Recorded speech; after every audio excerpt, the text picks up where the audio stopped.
The man arrested for a hit-and-run crash that killed two women on New Year's Eve in San Francisco was in court today for his arraignment. Troy McAllister pleaded not guilty, and he will remain in jail. Now, in the aftermath, there is growing criticism over how San Francisco's top prosecutor handled previous cases involving McAllister. A new campaign underway calling for District Attorney Chesa Boudin to step down. KRON 4's Ella Sogomonian live tonight in the studio to explain. Ella. Pam and Jonathan, board supervisors Mandelman and Stefani believe that these deaths could have been prevented. They're now calling for a hearing to review San Francisco's public safety protocols. The driver, Troy McAllister, was on parole after being released from state prison back in April and has since been arrested for several crimes, about 5 in the last year alone to be exact. And critics are blaming Boudin for why he was back out on the streets. San Francisco District Attorney Chesa Boudin announced several manslaughter charges on Tuesday against Troy McAllister, the man arrested for a deadly New Year's Eve crash that killed 2 women.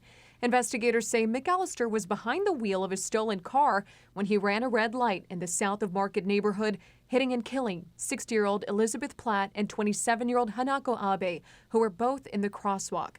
At the time of the crash, McAllister was on parole, so the San Francisco Police Officers Association is calling for an independent oversight panel to review Boudin's criminal charging decisions. Meanwhile, San Francisco local Richie Greenberg, who is calling Boudin defiant and deflecting of his responsibilities, has launched an online petition for Boudin to step down. And so far, about 6,000 people who agree have signed it. He campaigned on a platform of what he called restorative justice, which is a very nebulous, strange term to many of us. So he is keeping true to his promise in a sense, but I think that this has gone way overboard, that there are destructive, very, very negative consequences that are being now borne out over this past year that we see. And it's time for him to go. The city cannot continue on the path that it's going right now.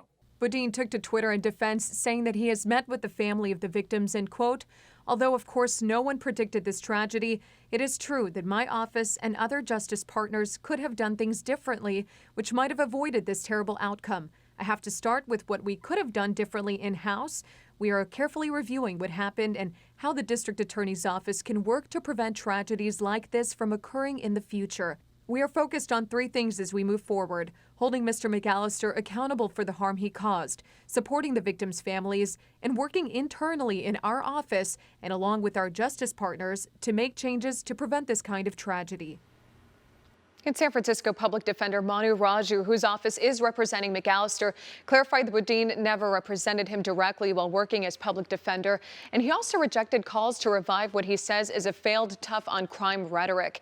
And in his words, said, "We cannot let opponents of a more fair and just criminal legal system exploit this loss of life to convince others that the system we've long relied upon is the best we can do." Live in the studio, Ella Sogomonian, KRON 4 News. Ella, thank you.